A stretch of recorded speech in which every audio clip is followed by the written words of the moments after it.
Se Deus já decidiu tudo, por que eu ainda preciso escolher? Por que orar? Por que evangelizar? Por que sequer lutar contra o pecado? Essa pergunta já deu um nó na sua cabeça? A verdade é que essa tensão entre escolha de Deus e a nossa responsabilidade é um dos temas mais profundos da fé. Mas a resposta não está numa sala de debate. Ela está num hino de louvor, escrito por Paulo de dentro de uma prisão. Hoje, a gente vai desatar esse nó juntos, mergulhando em Efésios, capítulo 1, versículos de 3 a 14.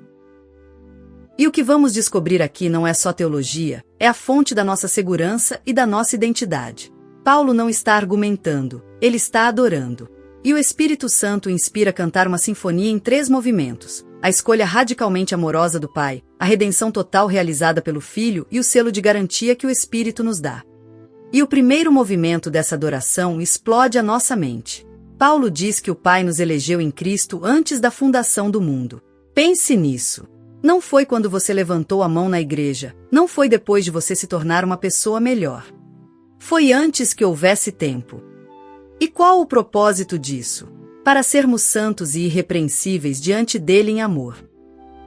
Ele nos predestinou para nos adotar como filhos. Isso não é fatalismo, não é sobre Deus movendo marionetes. É sobre propósito relacional.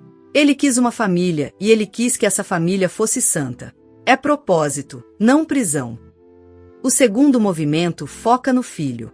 E aqui a coisa fica ainda mais pessoal. É em Jesus que temos a redenção, comprada com seu próprio sangue. Isso significa perdão.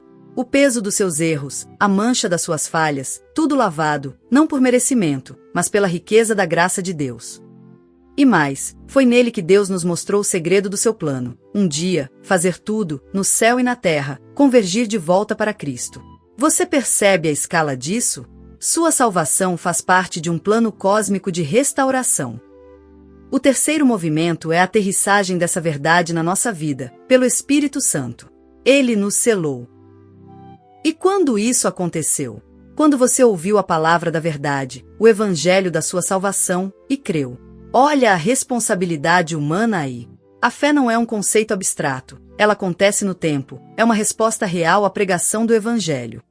O Espírito não é só um selo, ele é o penhor, a garantia, o sinal da nossa herança, até o dia da redenção final. E ao longo dessa música inteira, uma batida se repete sem parar: em Cristo, em amor, para o louvor da sua glória. Entenda isso: a soberania cheia de amor de Deus em Cristo é o chão firme onde você pisa. É a fonte da sua identidade e segurança, e é o que nos transforma num povo que responde com fé e busca uma vida santa. Agora, um princípio fundamental: a Escritura interpreta a Escritura. Essa ideia não está isolada. A soberania de Deus é um pilar da Bíblia. Isaías 46, versículos 9 a 11, diz que ele cumpre todo o seu propósito.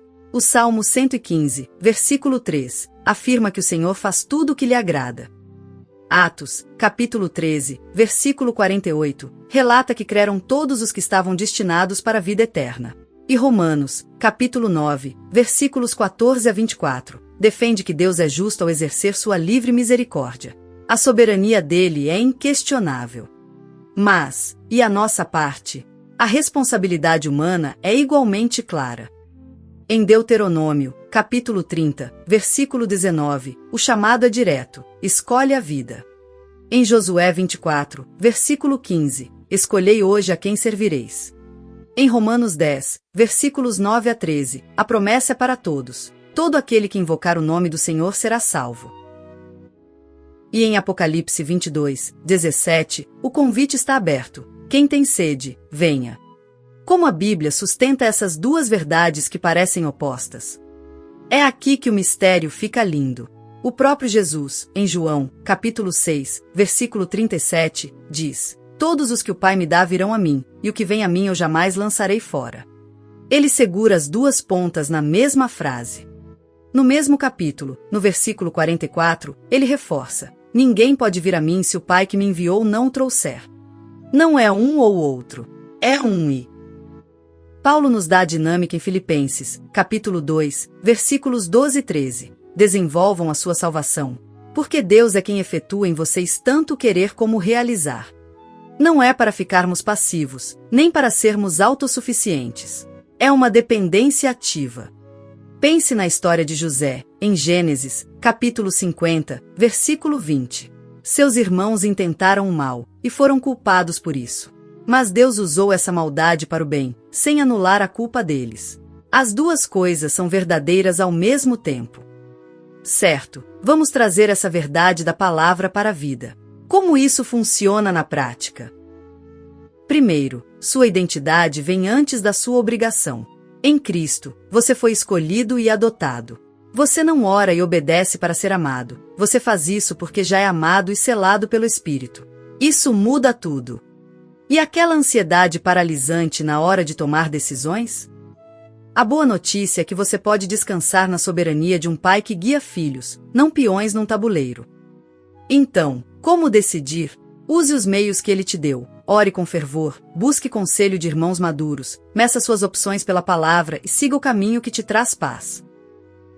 Se você pertence a Cristo, pode confiar que Deus está governando seus passos enquanto você caminha com responsabilidade. Isso impacta até nossa oração e evangelização. Se Deus é soberano e salva, orar faz todo sentido, porque a oração é um dos meios que Ele usa para agir. Ore por corações abertos, peça por oportunidades e anuncie o Evangelho com ousadia. A salvação de alguém não depende do seu carisma ou da sua eloquência, mas do poder do Evangelho que Deus usa através de você. E a busca por santidade? Lembre-se, fomos predestinados para sermos santos. Essa verdade é um golpe direto contra a permissividade, contra a ideia de graça barata. Então, dê passos concretos hoje. Que pecado você precisa confessar a Deus? Talvez até a um irmão de confiança? Crie uma rotina de palavra e oração. A mesma graça que te escolheu antes do tempo, é a graça que te transforma hoje.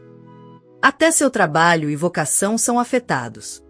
Toda decisão de carreira, toda tarefa diária, acontece debaixo do senhorio de Cristo. Então sirva com integridade, ame seu colega, seu cliente, rejeite os atalhos antiéticos. A mão soberana de Deus não anula sua diligência e esforço. Ela purifica suas motivações para que você trabalhe para a glória dele. Por fim, a comunidade. A doutrina da eleição deveria criar o povo mais humilde da terra. Se tudo é graça, não há espaço para soberba teológica ou arrogância espiritual. Em vez disso, devemos acolher o fraco, ensinar com paciência e celebrar cada conversão, não como uma vitória nossa, mas como um milagre puro da graça de Deus. E onde está o clímax de tudo isso? Em Cristo. Jesus é o escolhido do Pai, ao mesmo tempo, o servo perfeitamente obediente. É nele que Deus nos escolhe, nele que nos redime e nele que nos sela. A cruz é o ponto de encontro perfeito entre soberania e responsabilidade. Atos, capítulo 2, versículo 23, diz que Jesus foi entregue pelo propósito determinado de Deus e morto por mãos de homens maus. Viu? A mesma ação. O mesmo Deus que planejou a salvação desde a eternidade é o que hoje chama você a responder com fé e arrependimento. Se você ouviu a palavra hoje, o convite é para você. Venha a Cristo. Arrependa-se dos seus pecados e creia nele. A promessa de João, capítulo 6, versículo 37, é para você. Quem vem a ele, de maneira nenhuma é rejeitado. Peça agora mesmo que Deus incline seu coração para crer e obedecer. Então, qual é a verdade central? Deus, em seu amor soberano e inexplicável, nos escolheu no Filho, nos redimiu pelo Filho e nos selou com o Espírito, para um propósito grandioso, vivermos como seu povo santo, para o louvor da sua glória. A pérola do dia para você guardar é esta: porque Deus age soberanamente em mim, hoje eu posso agir responsavelmente com fé. Com base nisso, escolha um passo concreto de obediência para dar antes que o dia termine. E um vislumbre final da graça: o Pai te adotou como filho antes do tempo. O Filho pagou o preço total da sua liberdade. O Espírito garante sua herança eterna. É tudo por causa de Jesus, para que você possa viver livre do medo e transbordando de esperança. Vamos orar? Senhor nosso Deus, muito obrigado porque em Cristo tu me escolheste em amor, não por algo que eu fiz, mas pela tua pura graça. Pai, move meu coração para ouvir tua voz e responder com fé e obediência verdadeiras. Dá-me coragem para orar, ousadia para anunciar e sabedoria para decidir. Que o teu Espírito me guie em cada passo hoje, para que minha vida seja para o louvor da tua glória. Amém. O desafio prático para esta semana é o seguinte: escolha 2 pessoas que você sabe que precisam de Cristo e ore por elas, nominalmente, todos os dias. E dê um passo além. Convide uma delas para, quem sabe, ler com você essa passagem de Efésios. E sobre aquela decisão que está pesando na sua mente, apresente-a em oração, busque um conselho sábio e avance, confiando que o Espírito de Deus guia ativamente os seus filhos. Lembre-se sempre, porque Deus age em você, hoje você pode e deve agir com fé.